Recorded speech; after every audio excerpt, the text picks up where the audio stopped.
Hi అండి, అందరికీ నమస్కారం. Welcome to my channel. ఈ వీడియోలో పిఆర్సి డిఏ విలీనం వల్ల అంటే పిఆర్సిలో డిఏ విలీనం వల్ల ఉద్యోగులకు నష్టం అండి. సో ఎందుకు ఎలా అనే పూర్తి వివరాలు అయితే వీడియోలో తెలుసుకుందాము. వీడియో ఎక్కడే కానీ స్కిప్ చేయకుండా ఎండ్ వరకు చూసేయండి, అప్పుడు ఇన్ఫర్మేషన్ పూర్తిగా అర్థమవుతుంది. అలాగే వీడియో చూస్తున్న ప్రతి ఒక్కరు వీడియోకి అయితే లైక్ చేయండి ఫ్రెండ్స్. ఈ వీడియోని ఇంతటి ఉద్యోగ పెంచిన మిత్రులతో అయితే షేర్ చేయండి. కొత్తగా మన ఛానల్ చూస్తున్న వారు ఇంకా ఎవరైనా సబ్స్క్రైబ్ చేసుకోకపోతే వెంటనే మన ఛానల్ అయితే సబ్స్క్రైబ్ చేసుకోండి. సబ్స్క్రైబ్ చేసుకోవడం వల్ల నేను చేసే ప్రతి ఒక్క వీడియో మీ వరకు రీచ్ అవుతుంది. ఇక ఆలస్యం చేయకుండా వివరాల్లోకి అయితే వెళ్ళిపోదాము. సో ఫ్రెండ్స్, ఇక విషయానికి వచ్చినట్లయితే ఏదైనా ఒక రాష్ట్రం లేదా దేశం అభివృద్ధి పదంలో దూసుకుపోవాలంటే ఆ ప్రభుత్వానికి పటిష్ట యంత్రాంగం అవసరము. అటువంటి వ్యవస్థలో క్షేత్రస్థాయిలో ఆదాయ ప్రభుత్వ ఆశయాలను, సంక్షేమ పథకాలను ప్రజల ముంగిట తీసుకెళ్తూ అహర్నిశలు అంటే రేయనక పగలనక శ్రమిస్తున్న ప్రభుత్వ ఉద్యోగులు ఈ పరిపాలనా యంత్రాంగానికి వెన్నెముక వంటి వారు అనటంలో ఎటువంటి సందేహం లేదు. ఒక మనిషి శరీరానికి వెన్నెముక ఎంతటి ఆధారమో ప్రభుత్వానికి ఉద్యోగులు అంతటి కీలకం. అయితే ఉద్యోగుల ప్రయోజనాలతో ముడిపడి ఉన్న వేతనాలు, అలవెన్స్లు వంటి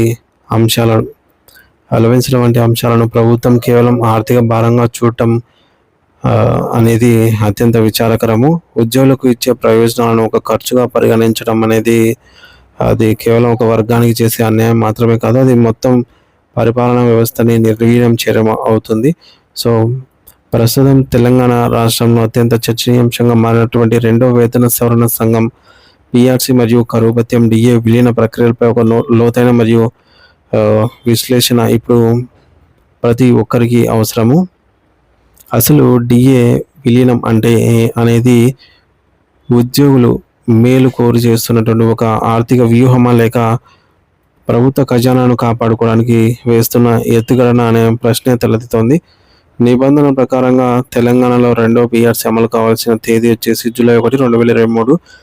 ఏదైనా కొత్త వేతన సవరణ జరిగేటప్పుడు ఆ అమలు తేదీ నాటికి అమల్లో ఉన్నటువంటి కరువు భత్యాన్ని మాత్రమే ప్రాథమిక వేతనం బేసిక్ పేలో విలీనం చేయాలి. అంటే జూలై 1, 2023 నాటికంటే రాష్ట్రంలో ఉన్నటువంటి 3.67% డిఎన్ మాత్రమే బేసిక్ పేలో కలపాల్సి ఉంటుంది. కానీ ఇక్కడే ప్రభుత్వం ఒక కొత్త ఆలోచన చేస్తుందండి. సో చేస్తుందని అయితే సమాచారం అందుతోంది. అదేంటంటే ఆ తేదీ తర్వాత రాబోయే మరియు ప్రస్తుతం పెండింగ్లో ఉన్న 5 విడతల డిఏలను సుమారుగా 12.74% అవుతుంది. ఈ 5 డిఏలను కూడా ముందుగానే కలిపేసి మొత్తం 46.41% డిఏను బేసిక్ పేలో విలీనం చేయాలని భావిస్తున్నట్టు తెలుస్తోంది. సో మొదటి చూపులో ఇది ఉద్యోగులకు భారీగా జీతం పెరిగినట్లే అనిపించిన ప్రభుత్వం చాలా ఉదారంగా వ్యవహరిస్తున్నట్టుగా అనిపించవచ్చు. కానీ దీన్ని లోతుగా మరియు సాంకేతికంగా పరిశీలిస్తే ఇది ఉద్యోగులకు లాభం కంటే నష్టం ఎక్కువ చేసే శాపంగా మారే ప్రమాదం ఉంది.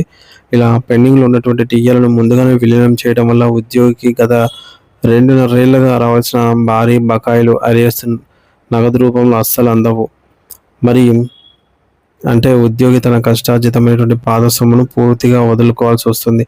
దీనివల్ల ఉద్యోగి తన వ్యక్తిగత అవసరాల కోసం దాచిపెట్టి ఉన్నటువంటి తక్షణ ఆర్థిక వెసులుబాటు కోల్పోతారు. సో అంతేకాకుండా పిఆర్సి అమలు తేదీ తర్వాత రావాల్సినటువంటి డిఏలను ముందే విలీనం చేయడం అనేది సర్వీస్ రూల్స్ మరియు రాజ్యాంగబద్ధమైనటువంటి వేతన నిబంధనలకు పూర్తిగా విరుద్ధం. ఇక రెండో ముఖ్యమైన అంశం ఏంటంటే బేస్ ఇయర్ గణాంకాల మాయాజాలము. ద్రవ్యోల్బణాన్ని మరియు నిత్యావసర ధరల పెరుగుదలను కొలిచే ప్రాతిపదికనే బేస్ ఇయర్ అని అంటారు.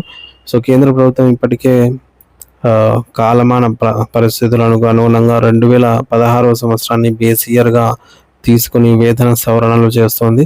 కానీ మన రాష్ట్రంలో ఇంకా దశాబ్దాల క్రితం నాటి 2001 బేస్ ఇయర్నే ప్రామాణికంగా అయితే తీసుకుంటున్నారు. ఇలా చేయడం వల్ల ఉద్యోగులకు తీరని అన్యాయం అయితే జరుగుతుంది. 2001 నాటికి పరిస్థితులలో ఒక సామాన్య కుటుంబం యొక్క ఖర్చుల్లో కేవలం ఆహార పదార్థాలకి ఎక్కువ ప్రాధాన్యత ఉండేది.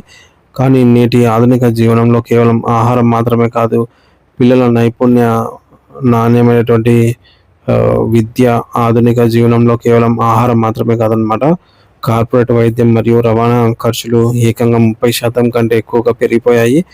మరి పాత బేసియర్ను వాడటం అంటే పెరిగిన ఆధునిక జీవన వ్యయాలను ప్రభుత్వం లెక్కలోకి తీసుకోనట్లే అవుతుంది. సో మరి ఫలితంగా ప్రభుత్వం ఎంత ఫిట్మెంట్ ప్రకటించినా సరే మార్కెట్ ధరల ముందు ఉద్యోగి యొక్క వాస్తవ కొనుగోలు శక్తి మాత్రం పెరగదు. మరో అత్యంత కీలకమైన అంశం ఏంటంటే లింకింగ్ ఫ్యాక్టర్ మరియు దీనివల్ల రిటైర్మెంట్ ప్రయోజనాలపై పడే ప్రభావము. సో విలీన ప్రక్రియలో భాగంగా లింకింగ్ ఫ్యాక్టర్ను ప్రస్తుతం ఉన్నటువంటి ఆర్థిక పరిస్థితులకు అనుగుణంగా 2.88గా అయితే శాస్త్రీయంగా నిర్ణయించకపోతే కొత్త వేతన స్కేళ్లలో ఉద్యోగి పొందే అసలైన వేతనం ప్రస్తుత ధరల కంటే తక్కువగా ఉండే అవకాశము ఉంది. దీని ప్రభావం కేవలం నెలవారీ జీతంపైనే కాదు, ఉద్యోగి రిటైర్ అయినప్పుడు వచ్చే ప్రయోజనాలపైన తీవ్రంగా అయితే ఉంటుంది. సో మనకు తెలుసు, ఒక ఉద్యోగి పదవి విరమణ పొందినప్పుడు అతనికి అందే గ్రాట్యుటీ, కమ్యుటేషన్ మరియు పెన్షన్ లెక్కలన్నీ కూడా తను పొందే చివరి మూల వేతనం బేసిక్ పే పైన ఆధారపడి ఉంటాయి. బేసిక్ పే పెరుగుదల శాస్త్రీయంగా లేకపోతే పదవి విరమణ సమయంలో రావాల్సినటువంటి లక్షలాది రూపాయల ప్రయోజనాలు ఒక్కసారి ఆవిరైపోతాయి. ఇది ఉద్యోగి యొక్క వృద్ధాప్య భద్రతను పెద్ద ప్రశ్నార్థకంగా అయితే మారుస్తుంది. కాబట్టి ప్రభుత్వం ఈ సున్నితమైన సమస్యను పరిష్కరించడానికి తక్షణమే కొన్ని పటిష్టమైన చర్యలు చేపట్టాలి. మొదటగా ఖచ్చితమైన ద్రవ్యోల్బణం అంచనా కోసం 2001ని పక్కన పెట్టి 2016 బేస్ ఇయర్ను ప్రామాణికంగా తీసుకోవాలి. అప్పుడే ఉద్యోగుల ఖర్చులకు తగిన ప్రతిఫలం అనేది దక్కుతుంది. రెండవది పెరిగిన ధరలకు మరియు ఉద్యోగుల మోస్తున్నటువంటి పని భారానికి అనుగుణంగా ఒక గౌరవప్రదమైన ఫిట్మెంట్ను ప్రకటించాలి. మూడవది కేవలం 2023 జూలై 1 నాటి డిఏను మాత్రమే బేసిక్ పేలో విలీనం చేయాలి. మిగిలిన 5 పెండింగ్ డిఏ బకాయిలను ఆర్ఎస్ రూపంలో నగదుగా విడుదల చేయాలి. అప్పుడే ఉద్యోగులకు తక్షణ ఆర్థిక భరోసా అనేది దక్కుతుంది. సో మొత్తంగా చెప్పాలంటే ఏ ప్రభుత్వమైనా సరే ఉద్యోగులను కేవలం ఒక ఖర్చుగా లేదా ఖజానాపై పడే భారంగా చూడకూడదు. సో వారిని సంక్షేమ రాజ్య స్థాపనలో అత్యంత కీలకమైన భాగస్వాములుగా మరియు ఒక విలువైన పెట్టుబడిగా చూడాలి. ఉద్యోగి ఆర్థికంగా ఈ మేరకు సంతృప్తిగా, మానసిక ప్రశాంతతతో ఉన్నప్పుడే ప్రభుత్వ పరిపాలన పారదర్శకంగా మరియు వేగంగా ప్రజల దగ్గరకైతే చేరుతుంది. ఒక రథం వేగంగా ప్రయాణించాలి అని అంటే దాని చక్రాలు ఎంత బలంగా ఉండాలో, రాష్ట్ర అభివృద్ధి రథం ముందుకు సాగాలంటే దాని చక్రాలు వంటి ఉద్యోగులు అంత బలంగా ఉండాలి.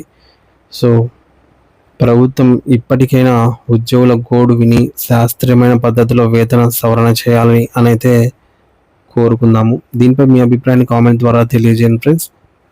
Thank you for watching this video.